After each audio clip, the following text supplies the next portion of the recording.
Avant la vidéo Affaire Aliko Dangote et la mafia économique black, je vous donne les clés pour reconnaître ces Africains ou ces Afrodescendants qui détestent leur négritude ou africanité.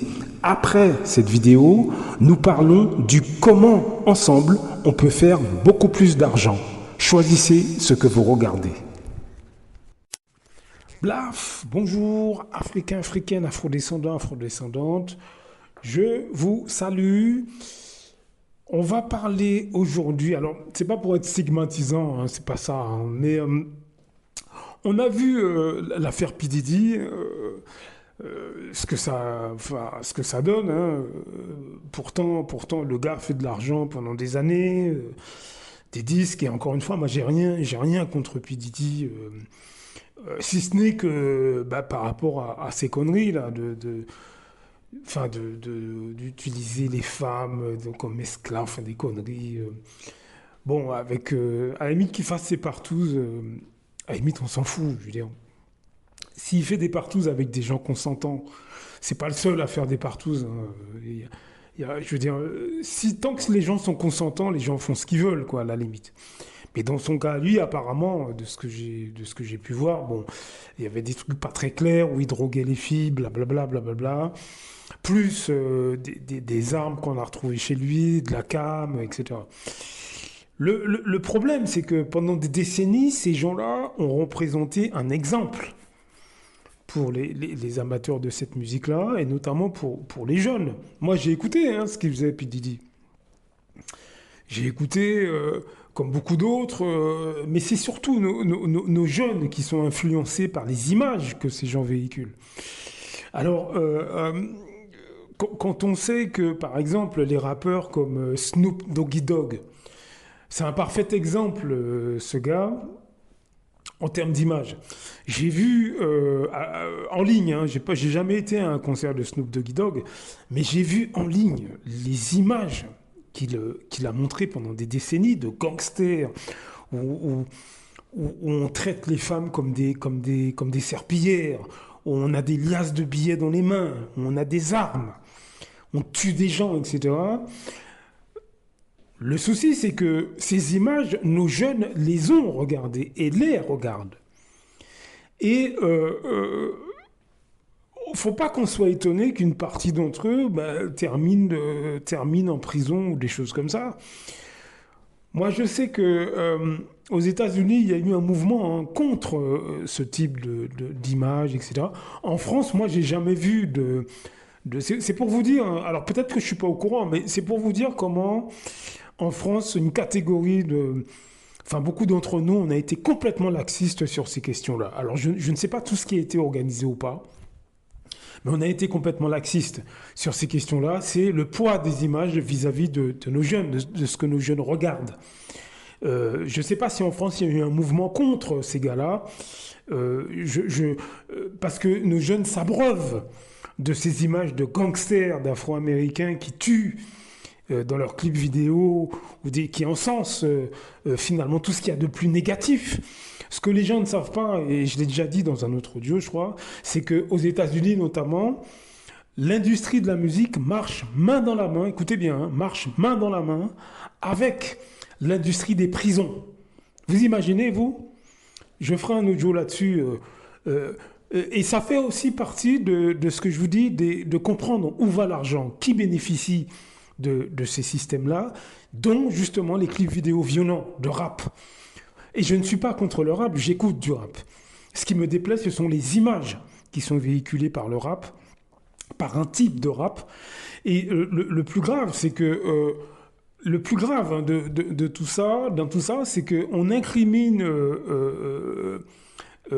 ces rappeurs quand certes, ils font des méfaits, etc., mais on n'incrimine pas ces rappeurs sur les images qu'ils véhiculent dans nos communautés. C'est-à-dire que la communauté, oh là là, il a fait du trafic, il a traité les femmes. Ouais, non, bien sûr, c'est grave, il a fait du trafic, d'accord. Mais les images que ces gens ont véhiculées dans la tête de nos jeunes, c'est extrêmement grave. Et encore une fois, je n'ai rien personnellement contre ces rappeurs, si ce n'est l'image négative qu'ils ont montré. Ils ont encensé la violence, encensé les trafics, etc. C'est dans ce sens-là que je condamne fortement ces gars-là. On n'explique pas à nos jeunes qui tournent mal, qui fantasment sur ces gars, comment leur vie, comment ça se passe une fois qu'ils ont été incarcérés, une fois qu'ils ont été dans les trafics. Je vais vous passer un petit extrait sur les repentis de la mafia. Alors le titre de la vidéo, c'est Les repentis de la mafia. C'est sur la chaîne Imineo Documentaire. Allez voir un peu, montrez à ces jeunes ces vidéos. Comment ces repentis de la mafia qui ont trempé dans des affaires même encore plus graves. Écoutez ce que ces gens, la vie de ces gens. Allez voir un peu la vie de ces gens, vous allez voir que c'est pas très enviable. Je vous mets un petit extrait, on en parle juste après.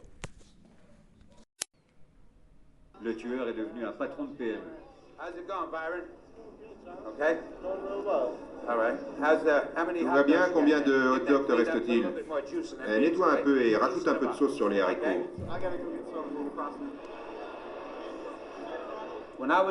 Quand j'étais en prison, la prison de Red Delhi, je me demandais quoi faire quand je serais libre. J'ai toujours été un voleur toute ma vie. Depuis que j'ai l'âge de 8 ans dans les rues, je suis un gosse de la rue, gars de la rue. Donc je ne savais rien faire d'autre. Une fois j'ai cambriolé une banque et j'ai pris ma part du butin, j'ai acheté un chariot à hot dog à Newark, dans le New Jersey, et j'ai fait de l'argent avec. Donc quand j'étais en prison, j'y étais depuis 6 ans et demi, je me disais, encore un an à tirer, qu'est-ce que je vais faire? Je savais seulement faire 2 choses, tirer les chaussures, ce que je faisais à l'âge de 8-10 ans, et vendre des hot dogs. Je ne savais rien de plus, car j'ai toujours été un voleur.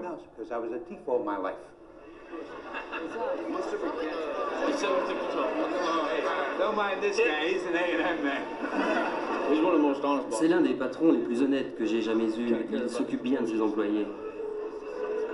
Et vous connaissez son passé, qui il était, comment il est arrivé ici? Pas vraiment, juste ce que j'ai pu entendre ici ou là. Je ne sais pas vraiment. Je sais qu'il est du New Jersey, mais c'est tout. Oui, vous savez ce qu'il a fait? Pourquoi il vit ici, dans le Texas? Non. Il ne vous a jamais rien dit? En fait, c'est pas mes affaires. Vous ne voulez pas savoir? Non. Mais vous savez que c'est un ancien mafieux. Oui, ça je le sais. Mais je ne veux pas rentrer dans son passé. Je suis mal à l'aise avec ça.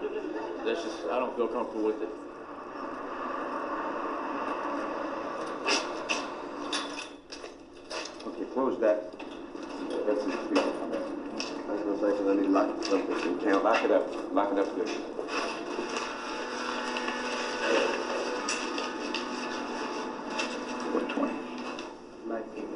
Yeah, tonight, maybe I made Ce soir, j'ai fait 1100, 1200 dollars. Quand j'étais dans le racket, ce n'était pas beaucoup d'argent. Ce soir, le plus gros billet que j'ai eu, c'est un billet de 20 dollars. À l'époque, on se servait des billets de 20 dollars pour se cirer les chaussures quand j'étais dans le racket. Maintenant, c'est fini, je mène une vie honnête. Je regrette l'argent, je vivais mieux. Mais maintenant, j'ai une conscience plus tranquille.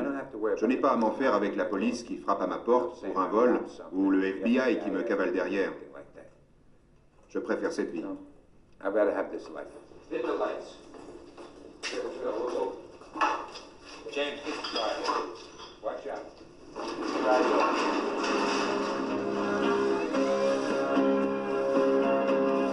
Le mafieux au casier judiciaire aussi épais qu'un code pénal, le repenti qui a fait tomber les parrains du New Jersey, peut aujourd'hui pêcher son jardin presque en paix.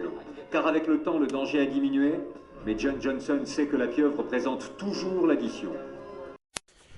Vous avez entendu comment terminent ces grands malfrats. Bon, là, c'est la mafia, mais toute proportion gardée, c'est pareil pour les rappeurs truands, les trucs qu'on voit dans les films, là. Que ce soit d'ailleurs aux États-Unis ou dans d'autres pays comme la France, où on vous montre des trucs sur les banlieues à non plus finir. De deals dans les banlieues. En fait, ces clips vidéo et ces films, que ce soit en France ou ailleurs, aux États-Unis ou je sais pas où, hein, ou en Angleterre, c'est pareil. Ces films sont là pour promotionner auprès de nos jeunes la violence, la drogue. C'est comme les clips vidéo où les nanas sont à moitié à poil. Là, il y a eu... dernièrement, il y a eu un truc pour la musique chez les Américains. Et il y a une article qui s'appelle Sexy Red, quelque chose comme ça. Je me souviens pas vraiment du nom, mais j'ai vu 10 secondes de la prestation qu'elle a fait pendant l'événement. Mais c'est honteux. Où là, carrément, c'est du sexe à non plus finir. Voilà, c'est des positions sexuelles, etc. Ben, ça, c'est fait pour justement promotionner auprès de nos jeunes le sexe, la violence dans les clips de rap, ou bien la drogue, ou bien les choses comme ça. Et ça, il faut bien comprendre que cette espèce de pseudo-ascension économique par le business ou le sexe, ça emmène nos jeunes en prison. Ça emmène nos jeunes filles à coucher, à aller accoucher dans les cliniques à un âge qui est beaucoup trop jeune pour elles ou avec des papas différents. C'est ça que ça entraîne, ces clips-là. Ces morceaux de... Alors, encore une fois, j'ai rien contre le rap et le hip-hop d'une manière générale. C'est pas ce que je suis en train de vous dire pour ceux qui veulent déformer mes propos. C'est pas ce que je suis en train de dire. Je dis simplement que il faut qu'on fasse attention à ce que nos jeunes regardent, ce que nos jeunes écoutent. Et ils veulent bien sûr progresser, faire de l'argent, etc. On doit leur inculquer aussi poids économique, monter des entreprises, l'investissement, etc. On doit aborder ces sujets aussi avec eux. C'est ça que je veux dire. Il n'est pas question d'être des parents parfaits. Vous savez, des séparations, des trucs. Tout le monde, je veux dire, on a une époque, malheureusement, les couples ne tiennent plus, etc., malheureusement. Mais ça ne veut pas dire qu'on ne peut pas parler à ses enfants. Hein. On n'est pas obligé d'être dans une famille modèle parfaite pour faire passer un message. Même si vous êtes séparés avec vos enfants, même si ils vivent pas avec vous, etc. Vous pouvez leur parler, hein. Vous pouvez une communication. Aujourd'hui, c'est un coup de téléphone, passer un moment à parler, se rencontrer de temps à autre, même si vous les voyez pas souvent. Mais vous pouvez faire passer un message. Hein. Donc, il faut qu'on ait conscience de tout ça et sur le terrain économique, bien leur faire comprendre que il y a d'autres... on n'est pas obligé de vendre son corps, on n'est pas obligé de faire du business, du deal, etc. Il y a d'autres méthodes et qu'il faut apprendre. Donc voilà, on doit leur passer ce message-là. Blaf! À très bientôt.